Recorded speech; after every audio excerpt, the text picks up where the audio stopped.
Welcome back to Cakradiva Reinkarnasi dalam pembahasan alur cerita Battle Truck The Happen Season 5 episode ke-122.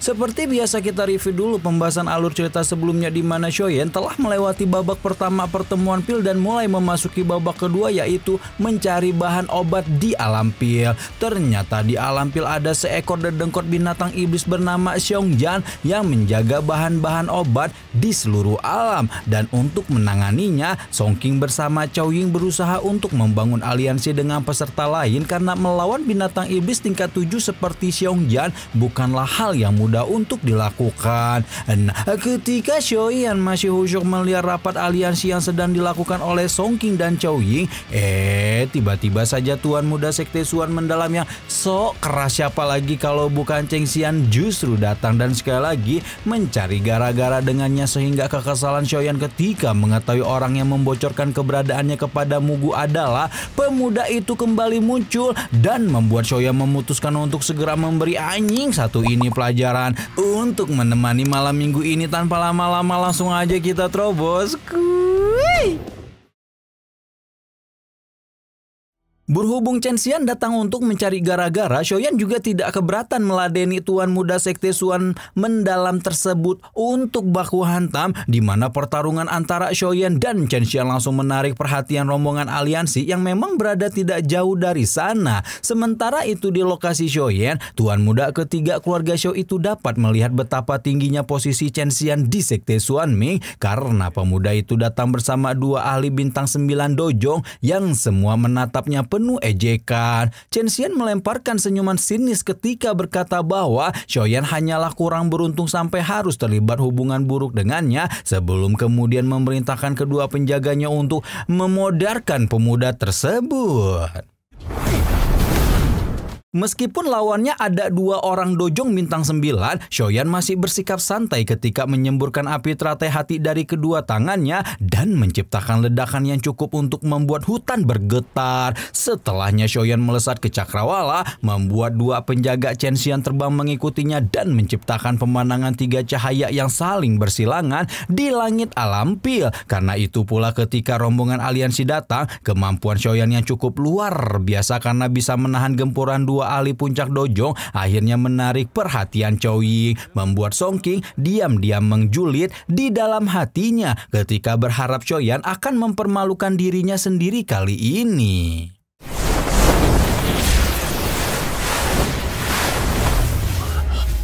Sementara itu Shoyan sedang ngeprank dua penjaga dojong Cheng Xian yang kita sebut aja Upin Ipin dengan mengaktifkan tubuh ilusi petirnya untuk bergerak dengan kecepatan nggak ngotak ketika menyusun semacam jaring petir di sekitar Upin Ipin. Baru setelah itu Upin Ipin menenangkan dua bayangan Shoyan dan tanpa pikir panjang langsung meraih lehernya dengan kejam. Sayangnya tidak ada satupun dari dua bayangan itu yang merupakan tubuh asli karena tubuh asli Shoyan sebenar-benarnya sedang menuju tempat Cheng Xian berada untuk memberikan pemuda itu pelajaran dengan ledakan oktan.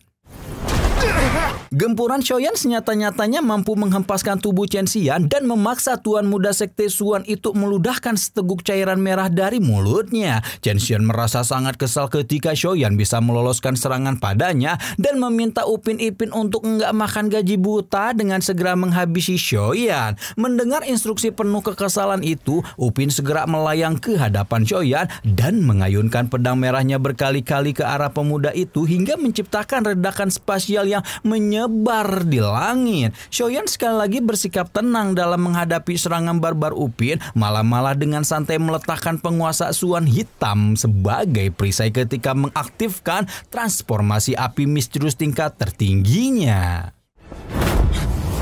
Perubahan tiga api misterius seperti biasa menyebabkan lonjakan energi luar biasa di tubuh Shoyan sebelum tanpa ragu sama sekali merangsek ke arah Cheng Xian yang menyebabkan Ipin di sisi lain segera menunjukkan gerakan penuh kewaspadaan. Namun Shoyan sudah lebih dulu memasang ujang di hadapannya, membuat wajah ganas Cheng Xian akhirnya berubah panik saat melihat panah tua yang melindunginya ditahan oleh Uja dan buru-buru menginjak tanah untuk melarikan diri. Sayangnya upaya Cheng Xian Xiaoyan tidak pernah berhasil karena baik pelindung yang diberikan oleh Upin, bahkan perisai yang dipasang oleh Song King pun tidak berguna ketika Xiaoyan menggempurnya dengan penguasa hitam Suan.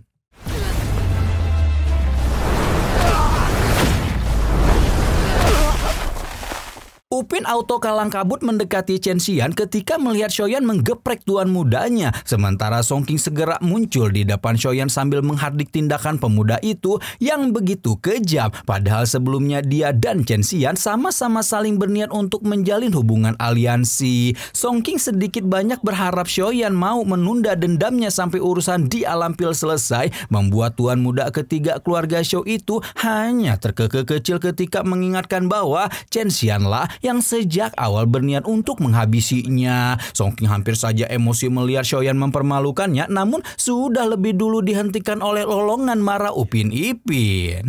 Sok keras maneh nying. Dua pengawal dojong Chen Xian itu tidak bisa menahan amarah ketika melihat Xiaoyan telah menghancurkan merek Dian Chen Xian, membuat Cao Ying yang memang semakin tertarik kepada Kang Pak Boy akhirnya menginterupsi percecokan dan menyarankan Upin Ipin untuk membawa Chen Xian pergi lebih dulu karena apabila diberikan pertolongan lebih cepat, mungkin saja tuan muda sekte Suan Ming itu yang sok keras masih bisa diselamatkan. Mendengar saran Cao Ying yang merupakan alkemis muda nomor 1 Menara Pil membuat Upin Ipin tidak banyak berkomentar dan memutuskan untuk mengikuti saran tersebut. Sementara itu Cao Ying menawarkan Xiaoyan untuk bergabung dengan aliansi, namun tanpa pikir panjang langsung ditolak oleh Kang Pak Boy yang memang lebih suka bergerak sendirian.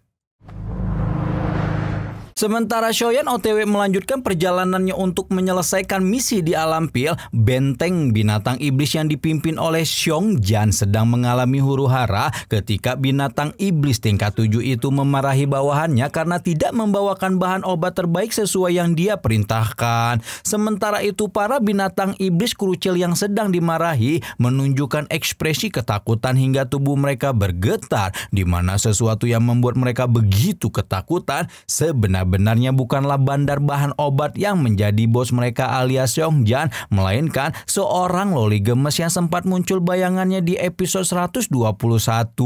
Masih ingat kan?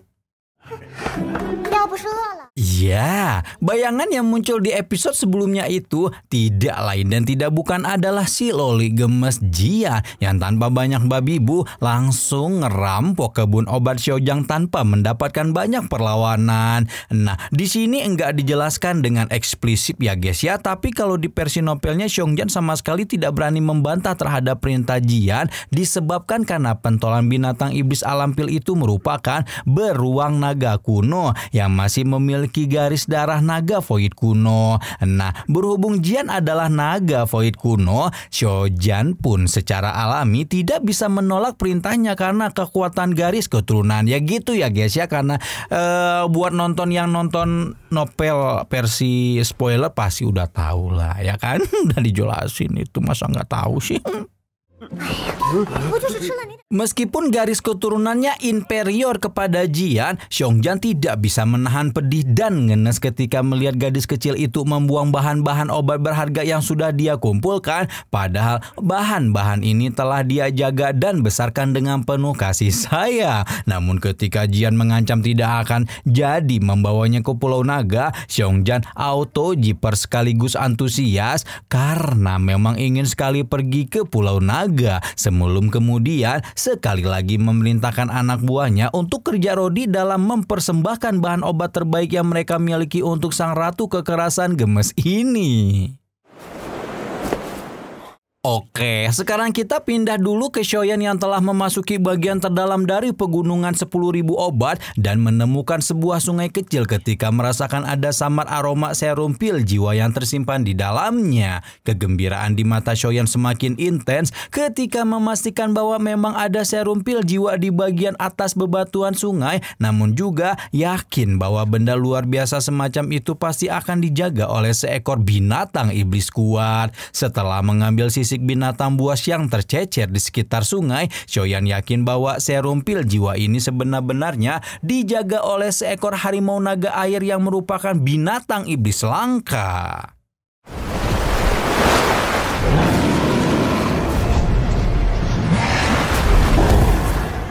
Dan benar saja setelah beberapa detik Shoyan memeriksa sisik yang tercecer, seekor binatang iblis besar dengan sisik biru dan penampilan seperti naga air keluar dari dalam sungai, di mana begitu keluar harimau naga air yang awalnya menunjukkan penampilan menyeramkan itu langsung bersikap seperti anjing kelaparan. Dan perilaku ini disebabkan oleh air setan awan yang telah disebarkan oleh Shoyan. Nanti kalau kata-kata cucu ya, nanti kena ini lagi. Nah, ular naga air itu dengan senang menelan satu persatu bulir air yang berterbangan di sekitarnya, di mana setelah menelan minuman air setan awan, harimau naga air itu merasakan betapa Homer binatang iblis ini memang memiliki rasa yang luar biasa.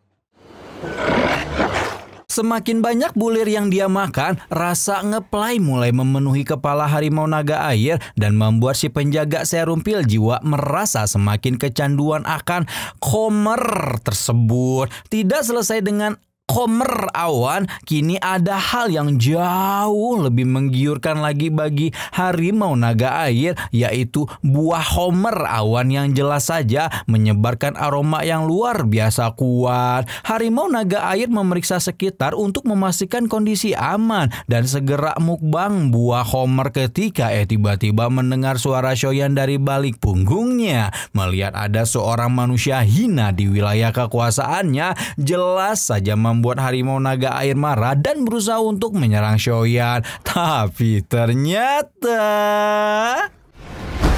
Tapi ternyata belum sampai berhasil menyerang Shoyan, harimau naga air itu udah kobam duluan karena serangan Homer. Dan karena sudah mengetahui efek itulah sang tuan muda ketiga keluarga Shaw tampak begitu santai. Setelah mempersilahkan harimau naga air untuk bobo sebentar, Shoyan pun bergegas ke atas bebatuan sungai untuk mengambil serum pil jiwa. Dan ketika itulah kondisi di hutan tiba-tiba menjadi mencekam setelah sebuah penghalang spiritual yang entah muncul dari mana mengunci seluruh hutan termasuk rombongan aliansi yang ada di dalamnya. Dan setelah diamati lebih jauh, penghalang itu tidak lain dan tidak bukan disusun oleh Antek Dajjal Aula Jiwa. Chow Ying yang menyadari bahwa ternyata Aula Jiwa telah menyamar dalam pertemuan pil ini, dan yang menjadi masalah adalah sekarang Antek Dajjal itu berusaha untuk menghabisi peserta lain. Tanpa banyak bicara, pemimpin Antek Dajjal Aula Jiwa yang sebenar-benarnya adalah Mugu memerintahkan anak buahnya untuk mulai menyerang, membuat seluruh hutan dalam sekejap jatuh dalam kekacauan. Sementara itu di sisi lain, Shoyan yang sudah mendapatkan serum pil jiwa merasakan aura gelap yang familiar dari arah hutan, dan begitu dia tiba seluruh hutan itu telah terkunci dalam penghalang spasial. Untuk melihat apa yang terjadi, Shoyan pun segera menggunakan persepsi spiritualnya, namun tindakan itu justru membuat keberadaannya ditemukan oleh Mugu, sehingga tanpa menunggu lama segera melepaskan kekuatan isap untuk menarik sang tuang muda ketiga keluarga Shaw ke dalam penghalang. Mugu tertawa senang karena Shoyan justru mendekatinya tanpa diminta, membuat pemilik 3 api surgawi itu mengernyitkan dahi karena dia tidak mengenali merasa bapak-bapak bertudung satu ini. Mugu tersenyum kecil ketika berkata bahwa dia tidak peduli Shoyan mengenalinya atau tidak, semua orang yang ada di dalam penghalang tetap akan dibinasakan. Hingga Chow Ying pun menyeletuk bahwa dia bisa menghancurkan penghalang ini, namun membutuhkan waktu untuk menyusunnya. Sementara Song King ragu-ragu ketika berkata dia tidak akan bisa menghadapi Mugu, Shoyan tanpa banyak pikir langsung mengambil alih peran itu, sehingga pertempuran antara Shoyan featuring aliansi melawan Aula Jiwa pun tidak terhindarkan lagi.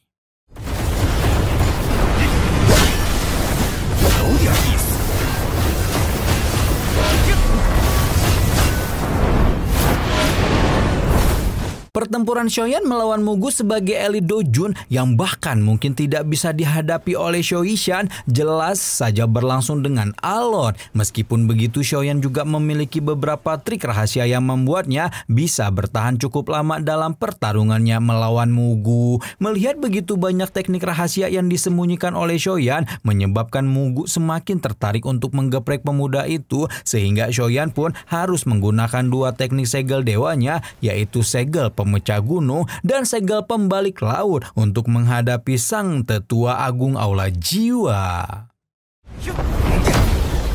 Penggunaan segel dewa ini memang berhasil mengulur lebih banyak waktu Mugu, sehingga dalam kurun waktu tersebut teknik yang sedang dirapal oleh Cao Ying pun akhirnya selesai. Bayangan burung Phoenix merah melolong ke udara sebelum kemudian melesat ke atas dan menghancurkan penghalang Mugu menjadi berkeping-keping. Tidak menunggu lama, setelah penghalang itu dihancurkan, Shoyan dan peserta yang tersisa pun langsung melarikan diri, membuat wajah Mugu diliputi ekspresi gelap ketika terdiam sesaat sebelum akhirnya meraung marah ketika memerintahkan semua antek dajalnya untuk mengejar seluruh peserta yang kabur karena dia harus memastikan tidak akan ada orang yang lolos dari kematian hari ini. Edian, waduh, Mugu udah muncul lagi nih guys. Mana dia nyamar jadi salah satu peserta pertemuan Phil dan Bernian untuk menghabisi semua kompetitornya demi mendapatkan mandat sebagai presiden lagi. Nah, kira-kira berhasilkah Shoyan dan peserta lain melarikan diri dari penggeprekan massal yang dilakukan oleh Mugu? Nantikan terus update pembahasannya hanya di Cakra Diva Reinkarnasi. Rama di sini leles ya guys ya. Aduh, kena macet-macetan ini. Di tempat kalian ada macet nggak guys? Di sini mah udah macet, jalan rusak, becek pula. Udah habis lah pokoknya, lagi enak-enak jalan jalan lubangan nggak ketahuan ada air jebret. Wah, habis sudahlah.